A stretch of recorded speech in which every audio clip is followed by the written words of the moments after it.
And it's so good to see all of you here enjoying yourselves. And on our tables, obviously, we have shortlisted candidates for the Staff Awards.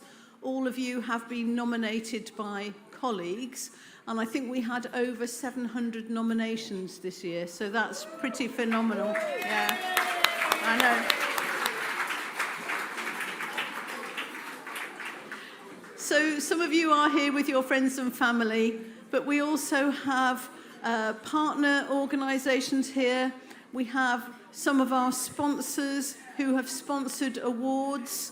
We've got some non-executive directors and some of our governors. So welcome to everybody.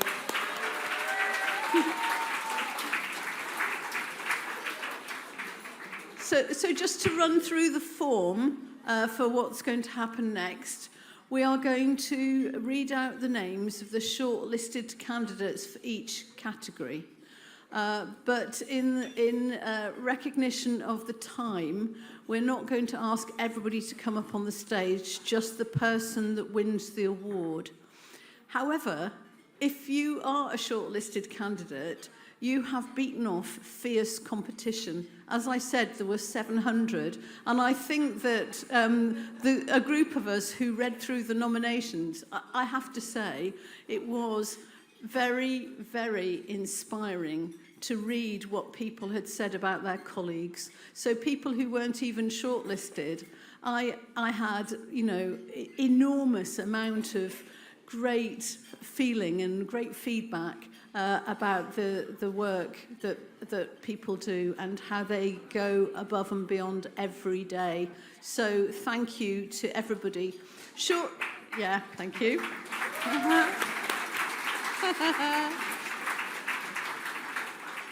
So if you're a shortlisted candidate and you don't win, you still get a certificate, and you can pick it up from the table where you signed in, and that will be open till 10:30.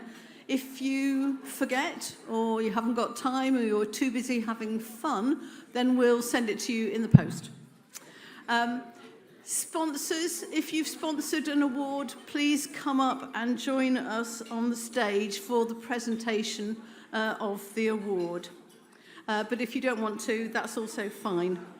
I think the last thing to say, you will have seen that we've got a photographer here this evening, lovely photographer, and we're going to assume that if you've won an award, you're happy to have your photo taken with Deborah and I. That's a real honour. But if you don't want to, just let us know, and you will be excused. Okay, so with no more ado, I'm going to hand over to Deb to start proceedings.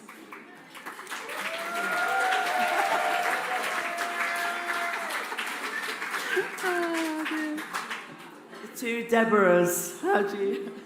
I'm not quite sure if we're sort of Bruce and Anthea, was it? Or the two Ronnies, maybe? I can hardly believe that this is my final staff awards. Some of you may remember that in my first week in the organisation in 2016, we held the staff awards. So I had the opportunity to see everything that was great and amazing about Gloucestershire Hospitals in my first few days. I remember being so incredibly inspired and feeling so lucky that I'd landed what felt on that moment like the dream job. Now, those of you that have travelled the journey will know that in the next few weeks I felt a little less lucky as some of the things unfolded. But my lasting memories of Gloucestershire Hospital will be how incredibly fortunate I've been to have had the opportunity to lead what is an amazing organisation filled with amazing people. And tonight we're going to celebrate some of those most amazing people. Because I was so struck by the staff awards in those first few days of my tenure, I took the opportunity to invite my successor, Kevin McNamara, to join us this evening. So while Kevin's not quite on the books, I just thought, what better way to introduce him to Gloucestershire Hospitals than to invite him to share this evening with all of you. And I hope, Kevin, that you'll be as inspired as I was in those first few days. It feels a little bit like I'm giving the baby up for adoption in handing this stuff over to Kevin. But what I would say and Kevin's heard me embarrass him before, is that I was Team Kevin. I was really hoping that Kevin would come through what's a really robust and competitive process, and I'm absolutely delighted that although this is my last staff awards, I'm handing it over to Kevin. So thank you, Kevin, for joining us. Yeah. Yeah.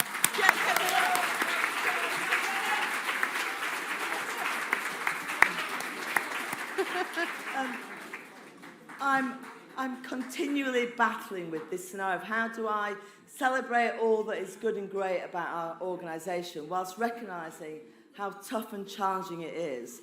People say to me, I do those globals, don't I, twice a week, deluded optimism. I'm always conscious that whilst I'm trying to be optimistic and cup half full, that I run the risk of appearing maybe even out of touch with how tough it is. But tonight is an opportunity to celebrate all that is good and great about Gloucestershire hospitals. And therefore, I think despite how tough it is, I was absolutely staggered that this was the year when we received more nominations than ever before. It takes time to nominate, it takes time to think, to submit a citation, and the fact that more people than ever before put pen to paper, fingers to keyboards to nominate their colleagues, for me was a really profound testament to where we are as an organisation. We've also been delighted this year with the number of patients that have engaged with our awards. We had where's Kate? She'll give me the number. Just shy of 200 patients nominate colleagues that have been shortlisted for our Patients' Choice Award. And get the tissues ready, because this is really moving stuff. So without further ado, I'm going to open the awards. I hope you all enjoy the evening. Deborah, you always say a word or two about our sponsors, because, again, a little ditty. In my first year, I'd come from an organisation where the staff awards felt a little bit like this. We got dressed up, we had a nice meal, we celebrated. The first year of my awards, I walked in, and there was a tea urn and some slightly curly sandwiches. And I said to Kate, gosh. And we kept, so I thought, well, not to worry, it's obviously a little bit of a start. We'll come into this room, there'll be a lovely meal. And we came into the room, there were all these tables, but no food and no drinks. So we've come a long way since those days, and we've come a long way because of our sponsors. We were doing it on a budget. The organisation had done the best it could with a very small amount of resource. And Kate, Karen, our charity, we said, we've got to do better than this for our staff. And so we set about onboarding colleagues who recognise the value in recognising staff and rewarding staff. And thank you to all of you this evening. And we've run awards pretty similar to this for the last 6 years. So, Deborah, over to you to acknowledge our sponsors. Yes, thank you very much.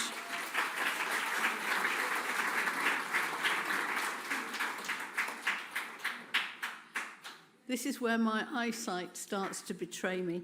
Our sponsors and supporters this year are Cheltenham and Gloucester Hospitals Charity, our own charity.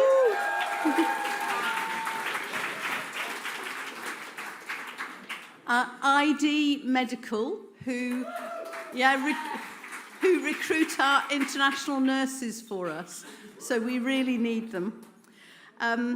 GMS and colleagues are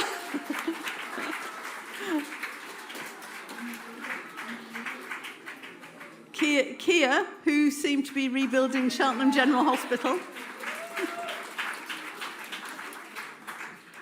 Colour Connection.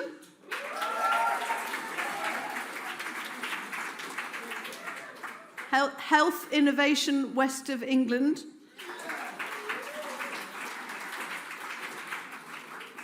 Robert Hall. Barry Priest. the Richards family, who sponsor a bursary. Locum's Nest. And our very own One Gloucestershire Integrated Care Board. So thank you to all our sponsors. Without our sponsors, we'd be eating curly sandwiches. Okay, so let's move on. Fantastic work, I'm sure you agree. So Deborah, over to you to commence our first award, Apprentice of the Year. I thought we were having charity. I thought we were having a charity film, but never mind. Okay, Apprentice of the Year. Hang on, pause. Yeah, I thought we were having a charity film. Wind back, Okay. recap. Deborah, over to you for our charity film. On to make seconds. Yeah, okay, we're going to have the charity film now. Yay! Ready?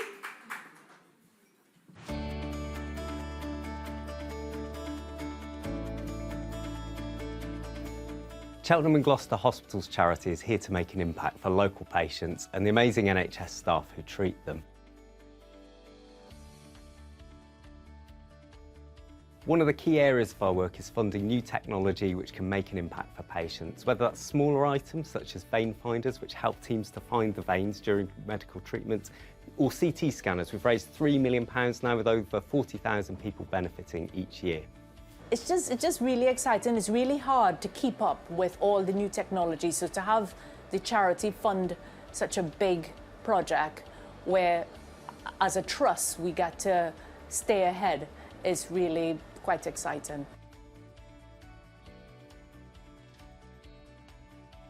The commemorative garden, which was funded thanks to donations, is already making an impact, and we've got important plans coming up for further green spaces across the hospital sites. Just having a space where you can just step outside and instantly be somewhere really calming can have the most amazing impact on, yes, staff, on patients, on visitors, families, everyone. As a charity, we fund clinical trials which give local patients the opportunity to access research which might not otherwise be available. You know, I can run those trials that I'd like to but haven't been able to, and it just gives everybody a boost because it supports all those trials we're currently doing, but we can do more.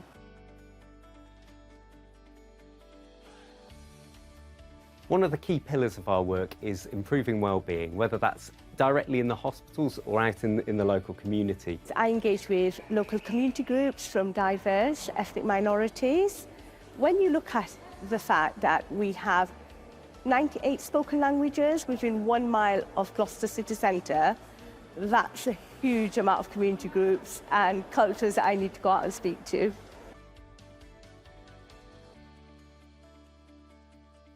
I became involved with Gloucestershire hospitals mainly in 2015 when I had an unexpected diagnosis of breast cancer, and then subsequently got a second bout in lung cancer earlier on this year. Everyone reacts differently, but for me it was really important to try and make what is not a very pleasant situation a positive one.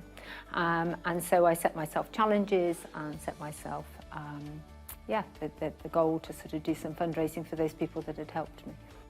Thank you so much to everybody that supports the charity.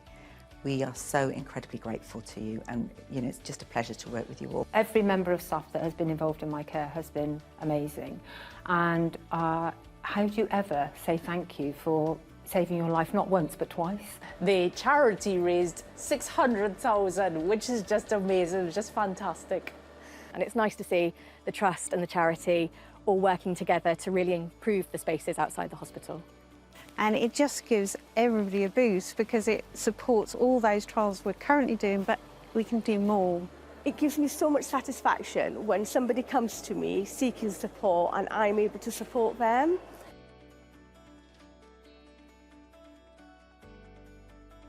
It's really important for us to support the staff with the Staff Awards. Each day we see how amazing and inspirational and dedicated our colleagues are. Cheltenham and Gloucester Hospitals charity is very grateful indeed to the sponsors who have kindly made tonight's event possible. We're also incredibly grateful to the NHS staff who give their all day in, day out. You are all winners tonight, and good luck with your nominated awards.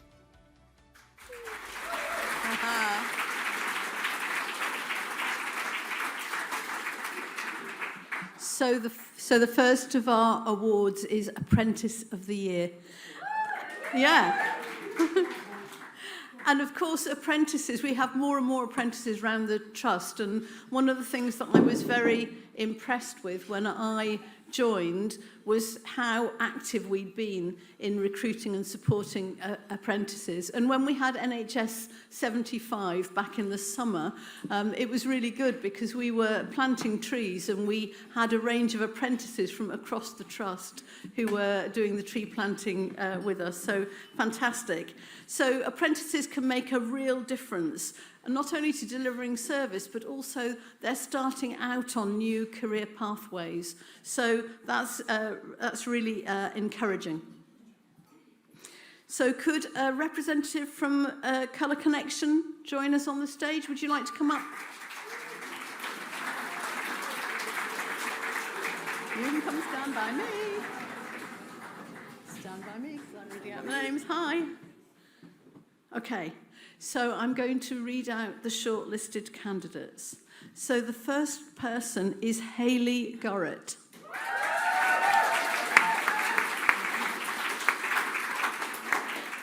Hayley was described as a pleasure to work with.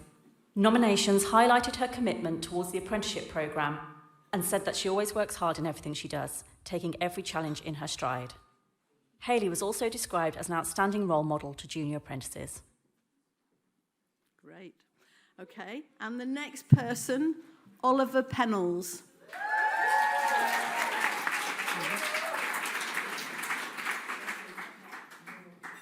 Oliver not only excels in his academic study, but has also shown a huge commitment to colleagues and patients alike. One nomination described him as a great person with a good heart who wants the best for every patient. Great, and moving on, the next person is Violet Williams.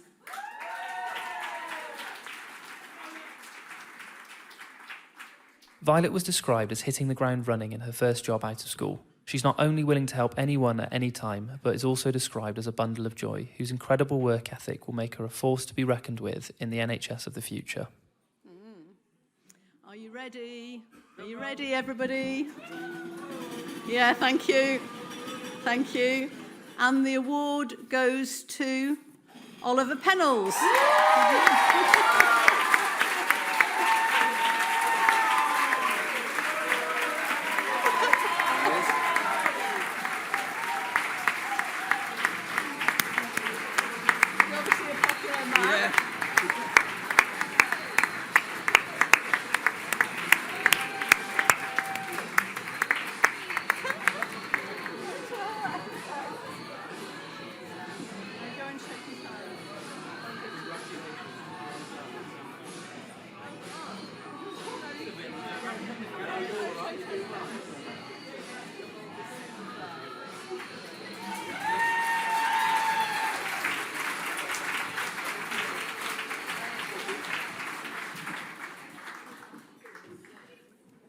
You'll know, of course, that Ollie's mum is the one and only Caroline Pennells, Head of Legal Services. We do rely upon our staff to breed and service our pipeline of budding enthusiasts. So well done, Caroline. I think you've got at least another 2 in your pipeline coming our way.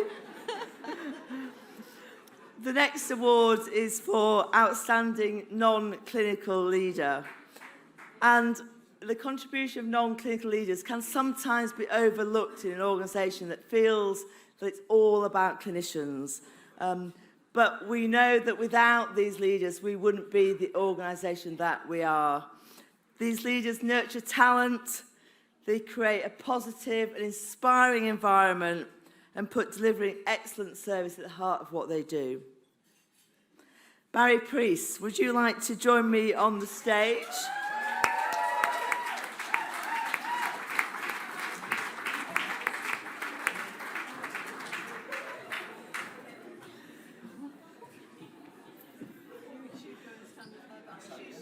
So, to the shortlisted candidates.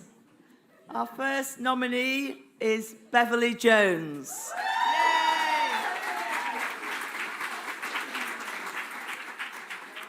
Beverly was highlighted for her incredible ability to create a positive environment, which means increased productivity, higher morale, and a strong sense of camaraderie among team members. She uplifts and empowers those around her and possesses a unique ability to foster a sense of belonging while generously sharing her skills and knowledge. Our next, our next nominee is Stephanie Rowe.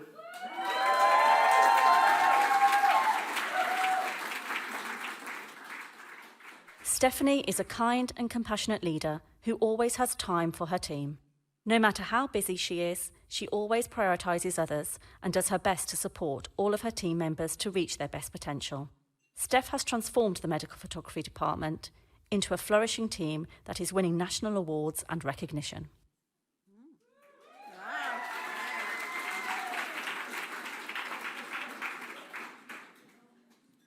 Our next nominee is Dickie Head.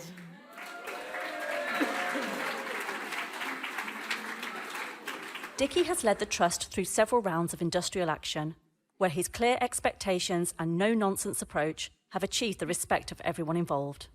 One nomination highlighted his engaging style and the emphasis on clarity and structure, which have lent a drumbeat of order to every aspect of operational delivery during these incredibly challenging times.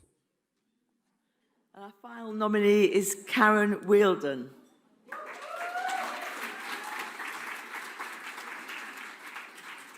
Karen was described as an excellent and patient listener whose genuine empathy sets her apart and inspires loyalty among her team. One of her many nominations stressed how Karen always encourages the people she works with to commit to personal development and growth, with many others attributing their future career ambitions to her ongoing support and motivation.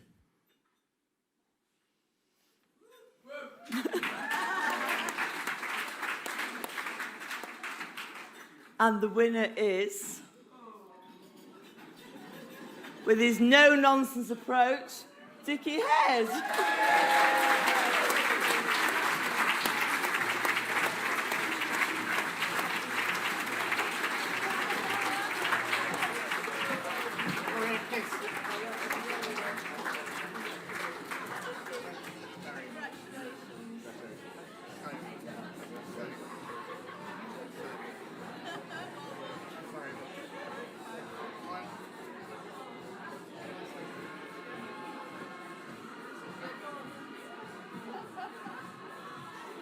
Ladies and gentlemen, I'd just like to say two things. One, there's been a huge amount of people who've supported me, particularly on the Industrial Action Working Group, all the way across the Trust. And the second thing I'd like to say is if it goes very quiet on Sunday at lunchtime, you've got nothing else to say, just talk about the bloke who had the ridiculous name who got the prize.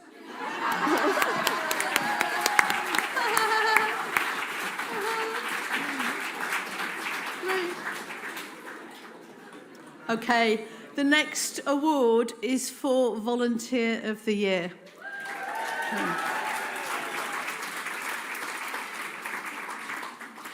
We are really fortunate in our trust to have so many volunteers, and they make a huge, huge contribution. And one of the great things about my role as chair of the trust is that I can go round visiting places, and one of the things I most like to do is to go and shadow a volunteer.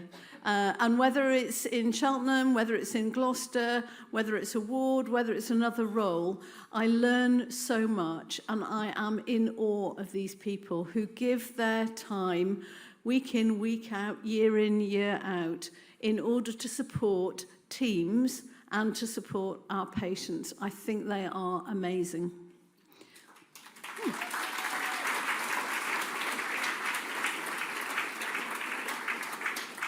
So would a representative of the charity like to come up, as they have sponsored this event?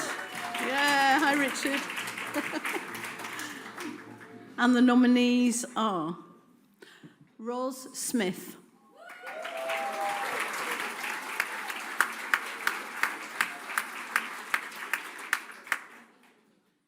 Ros has been a volunteer on Lilliebrook Ward for many years now.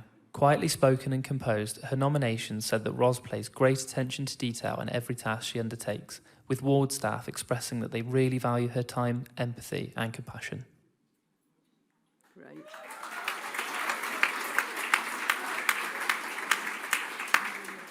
And next we have a joint nomination for Ian and Chris Vout.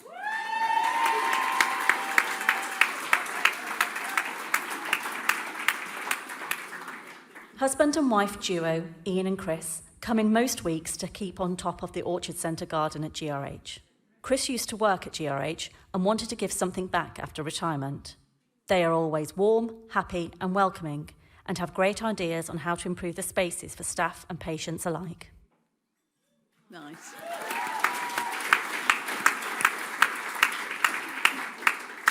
And now we have an even bigger group nomination, which is the Welcome Desk Volunteers.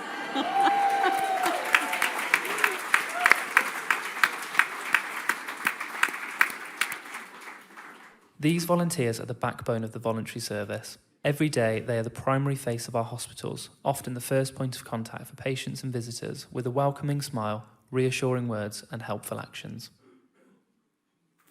And last but not least, we have a nomination for Trevor Guthrie.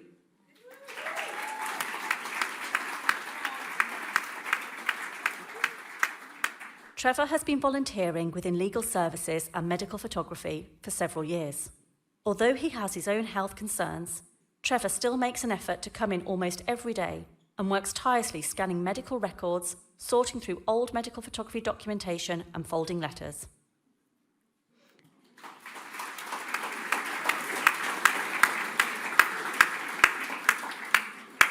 Drum roll, please. And the award goes to Ros Smith.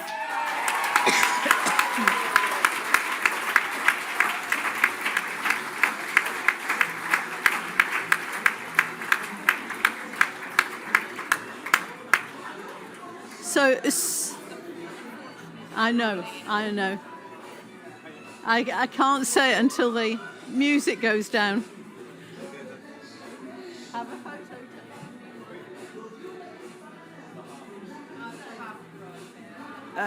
We've lost the microphone.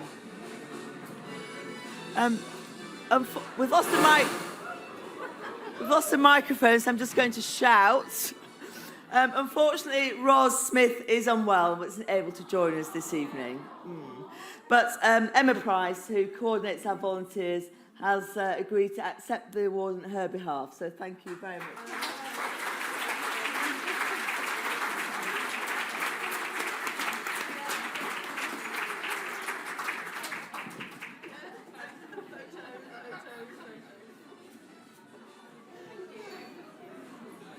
Well done. Right, next one.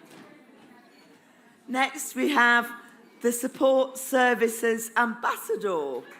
Again, colleagues that are not always at the forefront of our minds when we think about hospital services, but are absolutely vital to the care of our patients and the support of our colleagues. This very popular category was introduced several years ago to reward a team or individual working within a non-clinical support service. Whatever they do, they will have delivered work that is consistently above the expectations of patients and colleagues. Have we got a representative from GMS that can join me on stage, please? Yeah.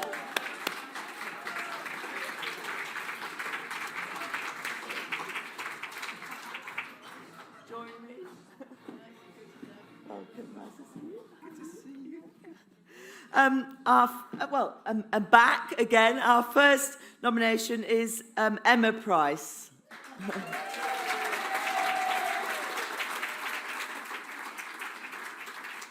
The awards team was inundated with votes from volunteers for Voluntary Services Officer Emma. One commented, "Emma knows each and every one of us volunteers and makes a point of communicating with us all as often as possible, ensuring that we all feel valued and appreciated."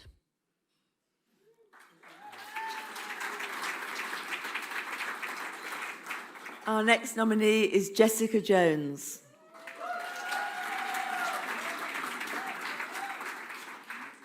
Jess has worked as a secretary and now a secretarial supervisor in gastroenterology since 2003. Her nominations advise that she's regarded as the linchpin of the service and the go-to for all members of the team who need to know anything. Extremely popular with patients who appreciate the length that she goes to resolve their problems and queries, Jess was described as always smiling and positive and someone who deserves recognition for all that she does.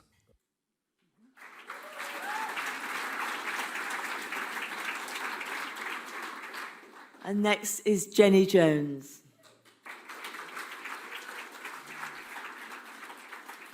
Previously a pharmacy team administrator at GRH for 20 years, Jenny has recently moved to the EPR team. Former colleagues highlighted her for her positive presence, with nominations describing her impact outside her role as a counsellor to many, health roster oracle, shoulder to cry on, font of all knowledge, social secretary and cake sale organiser.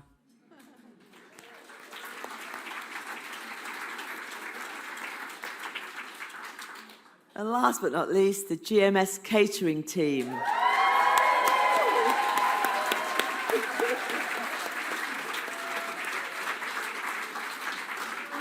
From the managers to the kitchen staff and those on the floor serving customers, the GMS catering team are diverse, inclusive, always helpful and responsive. Besides providing patients with nutritious meals 365 days a year, this team have worked relentlessly over the last couple of years in enabling the half-price food and free hot drinks offer for staff.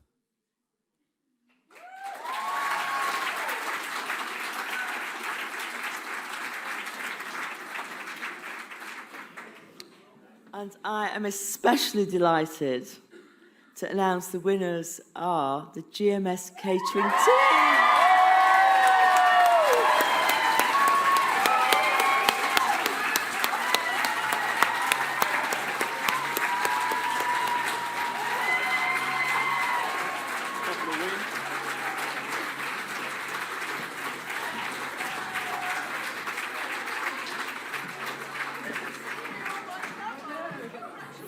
Fair to say, a popular win.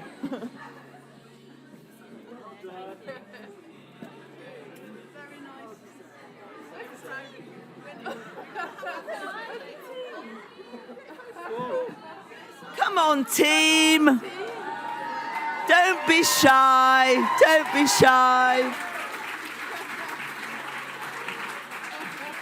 Woo!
Right, let's move on. That was a high spot, wasn't it?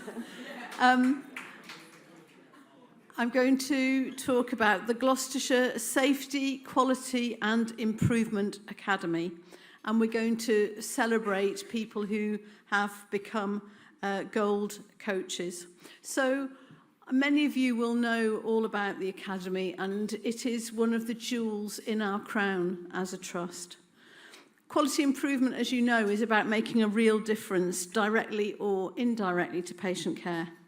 And that's why it's really important that we acknowledge people who've achieved so much through the Academy.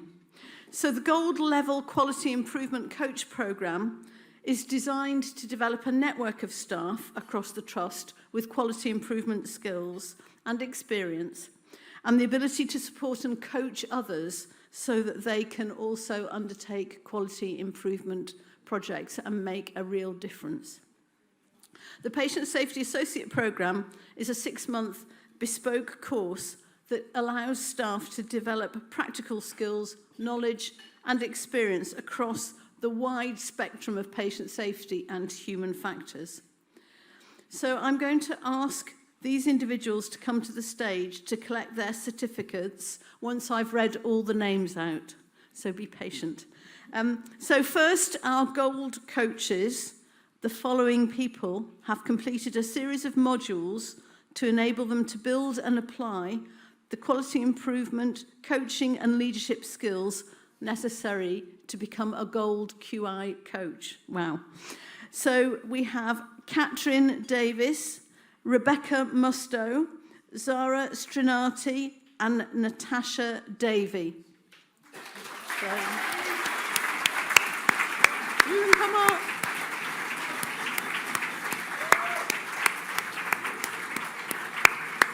Come up to the stage, please.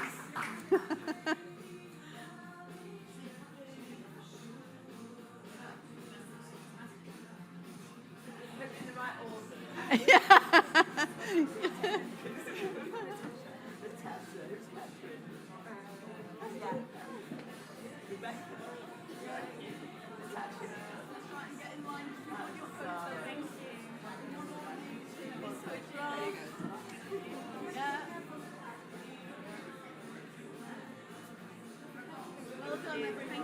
Well done. Great achievement.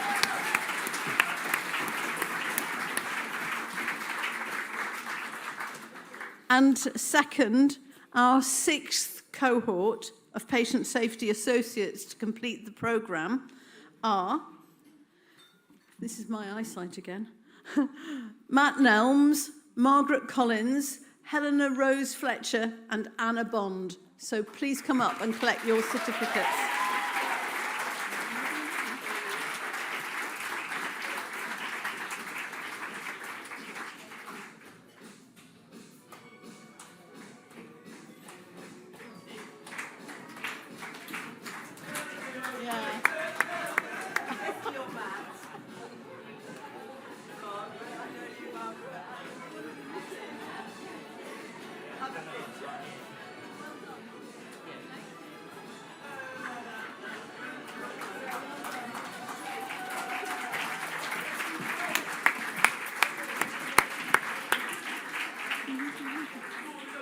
Our next category, a particular favourite of mine, Healthcare Professional of the Year. This category was designed to recognise an outstanding individual who has demonstrated consistently high-quality clinical care. They have achieved the highest standards of patient safety, patient experience and patient outcomes. Do we have a representative from ID Medical that can join me on the stage? Or two of you, if you prefer. Yeah, who's coming up?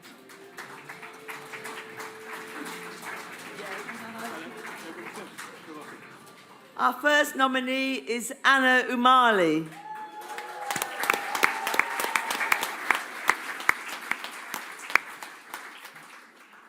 Hardworking and extremely committed to the urogynecology service and its patients, Anna is always available with advice and help for colleagues and patients alike. Described as gracious and unassuming but devoted to improving women's lives, she is a font of knowledge and wisdom. Her colleagues said that she was patient, passionate, caring and simply a lovely person to work with. That's lovely.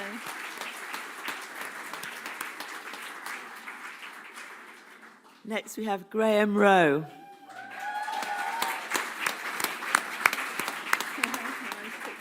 Graham has championed care for victims of domestic abuse and their children since 2009, challenging us to address some very uncomfortable and upsetting issues. His expertise is as invaluable to colleagues as it is to patients, as he offers compassionate and gentle support to staff who are themselves experiencing domestic abuse, as well as to line managers who are supporting a member of staff through this experience.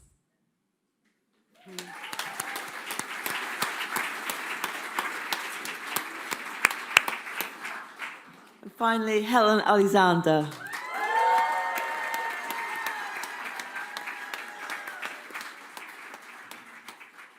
One of her nominations described Helen as the most compassionate, caring and professional person I've ever met. Her deep compassion and care for her patients was highlighted by several colleagues who also recognised her as an exceptional leader and colleague whose calm, fair and nurturing approach is universally appreciated by colleagues of all levels.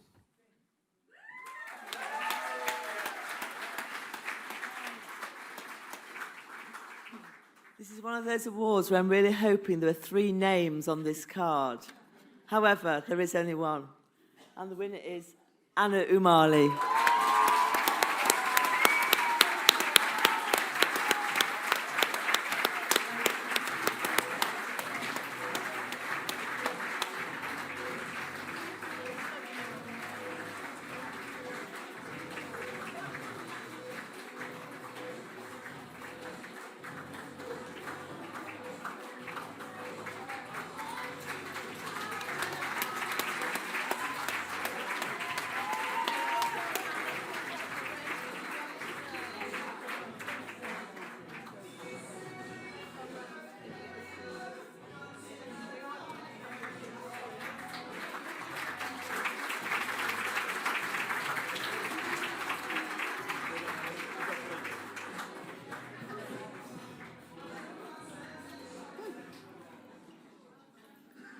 Okay, the next award is the Richards Family Bursary.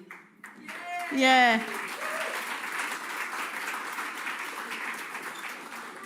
And this award was kindly established by the Richards family in memory of Mr. Harry Richards and Mrs. Diane Richards.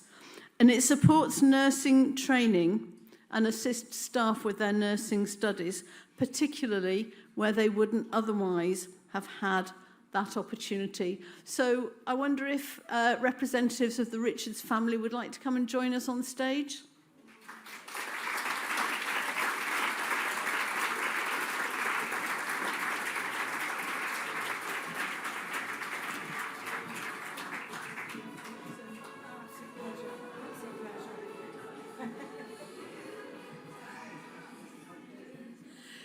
So, before you start dancing to ABBA, I'm going to read out the names of this year's bursary recipients. The bursaries are awarded to Sarah Fishlock, Jerome Micah Ramos, Jordanka Ivanova, Timi Thomas, and Emma Grange.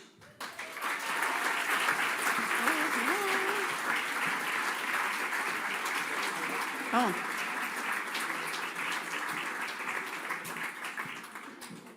Come on up, wherever you are. Don't be shy. Please come up and get your certificates.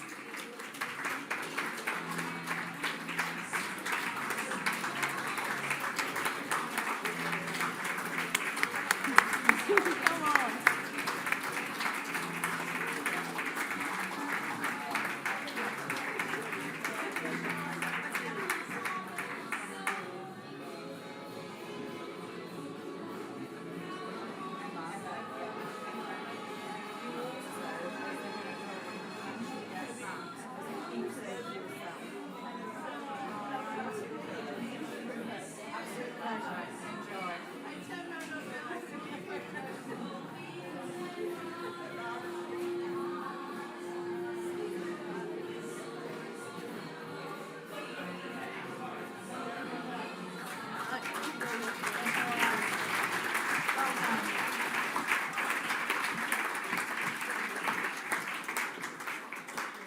And I'm lucky. I'm lucky here because I get to do the next award as well, and that award has the great title of Cultural Icon.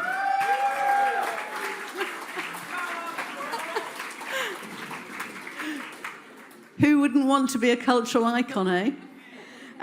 This award recognises someone who's influenced our culture and made the Trust a better place. This could be through work promoting cultural diversity and inclusion, encouraging us to become more sustainable, or simply providing a fantastic example for others in the team or the wider Trust. And our sponsor for this is GMS, and Simon has already joined us on the stage.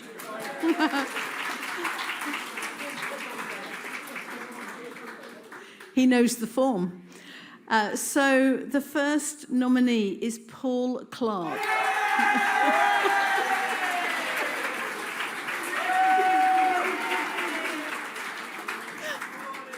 Described as an icon, Paul is a well-known figure around the Trust whose friendly and outgoing nature have made him a firm favourite of colleagues from all areas. His thoughtfulness towards everyone he meets is legendary, and he routinely remembers people's birthdays, taking the time to buy them cards and making them feel appreciated as he goes about his day-to-day work.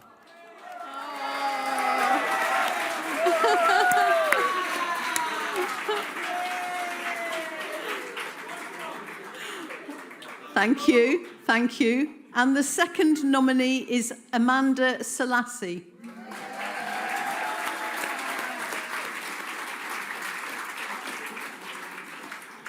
Amanda plays a pivotal role in educating and promoting cultural diversity within the Cancer Clinical Trials team, the Trust, and her local community. Her bubbly personality and ability to speak so well means everyone she comes into contact with learn a great deal from her. Amanda also has great relationships with her patients, enabling them to lean on her for support throughout their cancer journey. Lovely.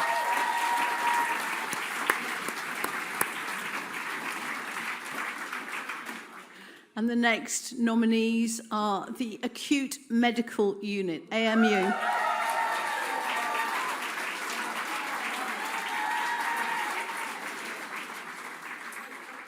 Thank you. Sophie, Jess, Evelina and the AMU team started AMU Celebration Weeks, which aim to cover all the international nurses and nationalities working on AMU by learning about their culture and, most importantly, their delicious food. Starting with India, they asked colleagues to bring in some food that matters to them and sampled it together as a team at handovers and break times, where recipes were swapped and cooking ideas shared.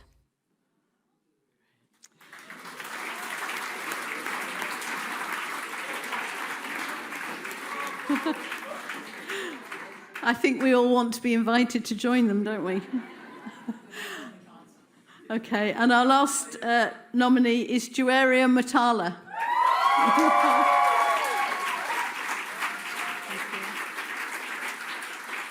Juaria's nominations said that she truly goes over and above, attending events at evenings and weekends and representing the Trust at countless community events. Described as a breath of fresh air for the way that she offers advice and support around a wide range of cultural considerations. She has quickly become the go-to person to provide insight and support in reaching out to our diverse communities.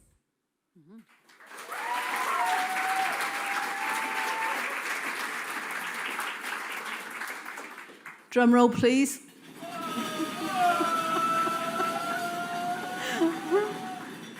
And the award goes to Juaria Matala.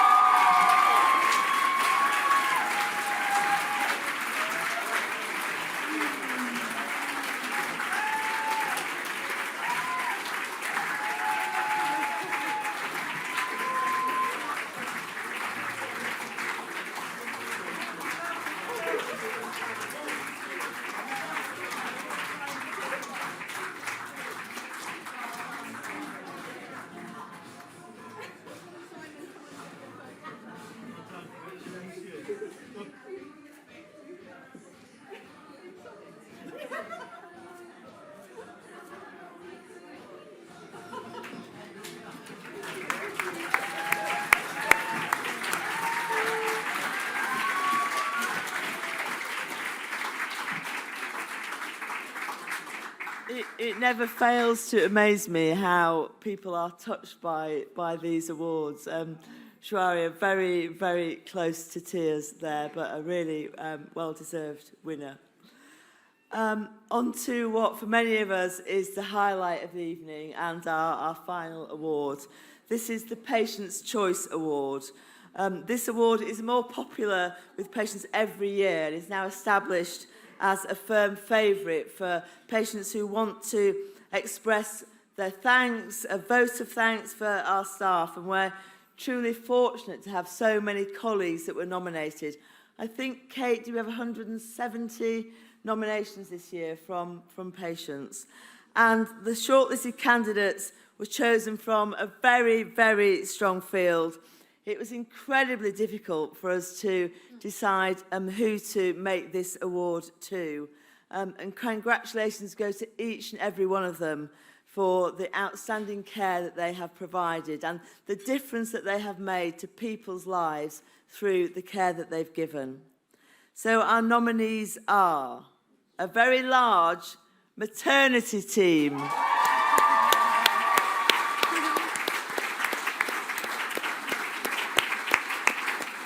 And I think I'm right in saying that we had 70 individual nominations for this team, so amazing. Our next nominee is Asma Panda, our Admiral nurse.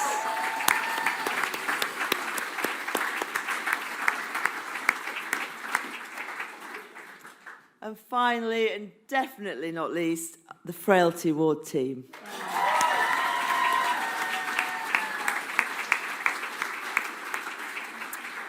Before we announce the winners of this award, let's spend a few moments listening to what the people who nominated them had to say about them. So it's their words and their experiences that led to these three nominees being shortlisted. Get your tissues out.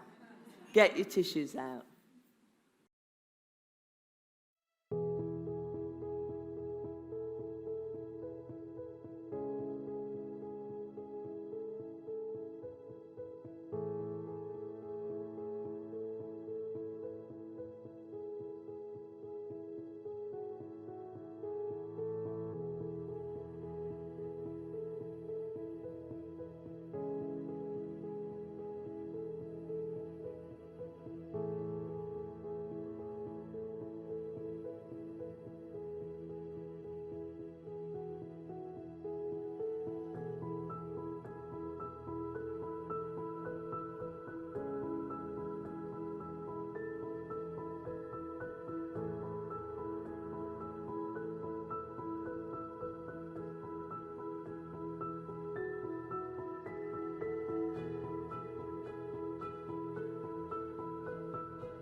So we found out that Darcy had no heartbeat in October, on the 23rd of October, 2020. That was during COVID, so I had to attend all the scans by myself.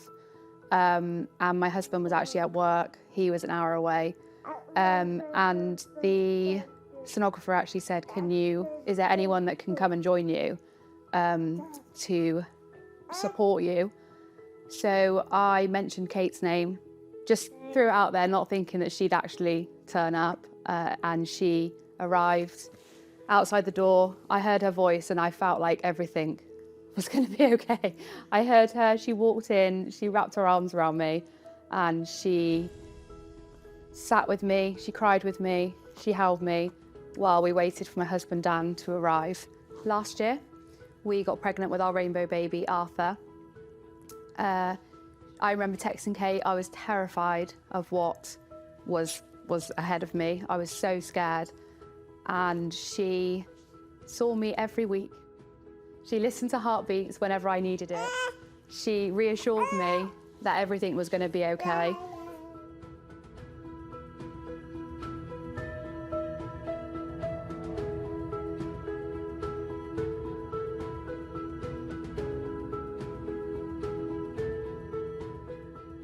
Laura always took the time to find out exactly what my preferences were, especially with my hypnobirthing choices, where I wanted to birth. I wanted to give birth at home. I went 22 days overdue, never once felt pressurized by her. If anything, she was telling me to listen to my body, it's okay, you know, we'll give you extra monitoring, but you do what you want to do and I'll support you. She drove all the way to Bristol just to visit and make sure like the baby and I were okay and see how I was, which is when you're in a very vulnerable state, someone familiar and that you trust turning up is wonderful. When the baby finally came out and was unresponsive, her training kicked in straight away. She was so incredible. To have that continuity, that relationship, that safe space, that trust, someone who's not going to judge you and takes the time to really understand exactly what you want. Yeah, and Laura does all that.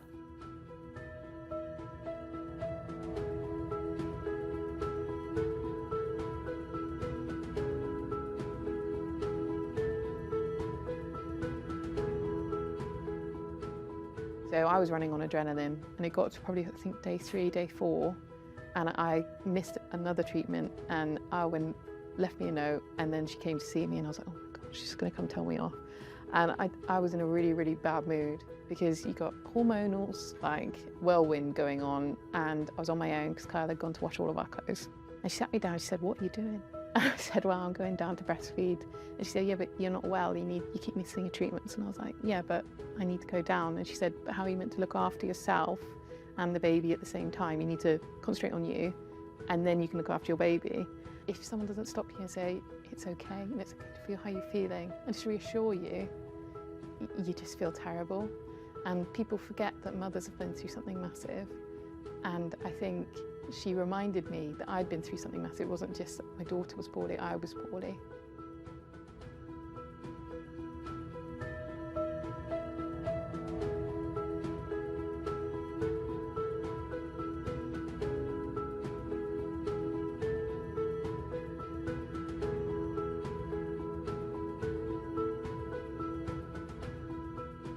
So our nan went in to the frailty ward. Unfortunately, she was end of life, refused treatment, and they just was lovely, a lovely service, made our very big family all very welcome in the ward, made my nan very comfortable in a side room, and it just made her end of life a bit more easier and comforting for all of us. She said how nice it was to have her hands and feet moisturised. She used to love us doing that for her, so for the staff to do that for her. And even, I know it sounds silly, even for somebody to just brush her hair, which on previous days on the ward, that was something that we would do for her when we came in, but they just thought of everything. And for me, as a nurse in the profession, that meant everything. All her needs were taken care of, which was really impressive. I think she realised she was well cared for as well. because she was quite conscious for the first sort of 4 or 5 hours after withdrawing treatment, so she was really aware of the sort of care that she was getting. At her last dying moments, we were all there. We were all round her, so bed, that's what she would have wanted.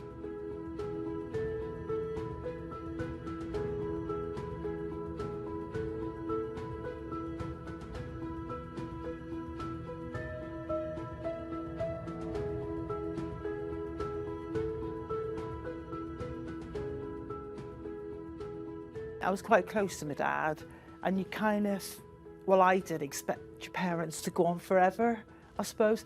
And of course, whenever all of a sudden we've gone from like my dad falling in the bath to 4 days later, I'm afraid your dad's like not going to leave hospital. And then 2 weeks after that, he just like passed away, and it's just like, you know? You tried to grasp what was going to happen, but it was just too much to grasp. Yeah. And Asma was there like to hold your hand and just guide you through everything. So perfectly how they do it. I didn't know there was Admiral nurses in hospitals. So when Dawn put me in touch with Asma, she was an absolute godsend. Because you can't be at the hospital 24/7. And she'd go and sit with my dad, even if it was for 10, 15 minutes on, you know, when she was on shift, which was something that she didn't have to do. And us as a family, that was very much appreciated, because we knew then Dad wasn't on his own. And Asma was there. Asma's been there even after the funeral and everything. She's always said, if you ever need anything, you ever want to talk through anything, just message me or ring me.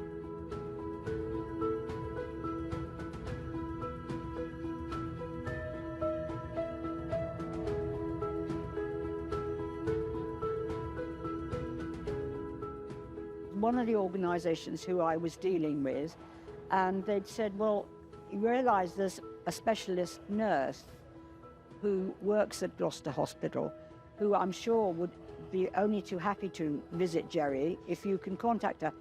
And I very much warmed to her because she was just so friendly. And when she was there with me and with Jerry, his eyes were lighting up. He said, oh, she's my friend, she's my friend. I said, well, I'm so pleased you've got a friend. And then he caught COVID, and so we couldn't visit. Asma then tells me, she said, I've come to see Jerry on his birthday, and I bought him a cake. And she thought I bought him a card. He can't possibly have a birthday without cake and a card. And honestly, that really, it still gets to me now when talking about it, because it was the kindest possible thing anybody could have done. And then after he died, she wasn't able to see him in Stroud. She sent me a text and asked me, would you mind if I came to Jerry's funeral? I'd like to come and say goodbye. And I was I'm so pleased and overwhelmed by her kindness.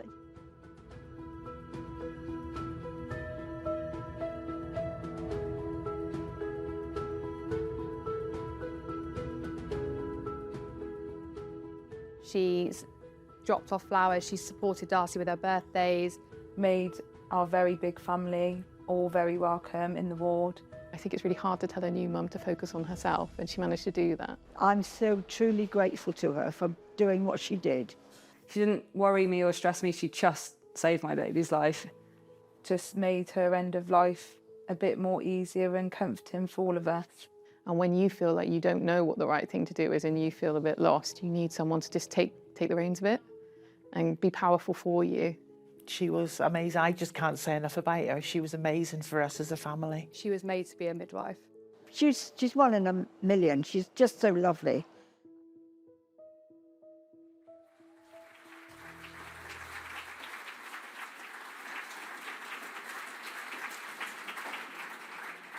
Wow, just amazing.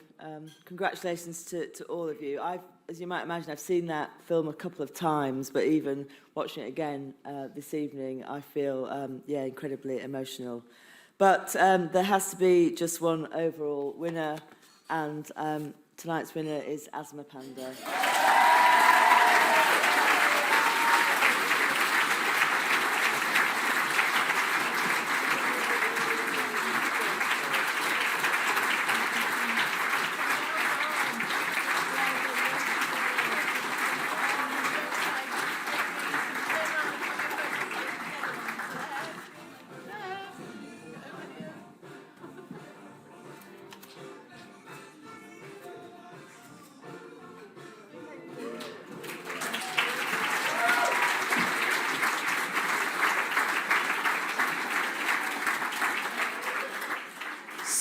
So that was our last award.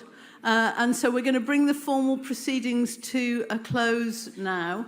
Can I just thank all our sponsors again, because you are the people that have made this evening possible.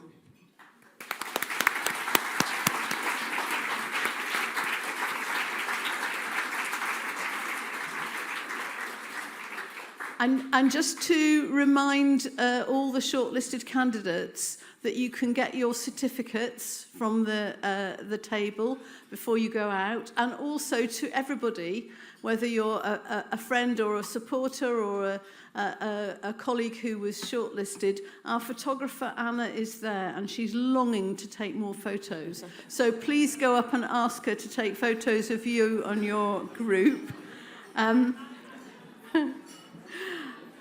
I think I just wanted to say to everybody here, you have all helped to make it a very special night by being so encouraging and supportive and enthusiastic about all the people that are getting the awards and all the work that we do. So thank you everybody in the room for coming.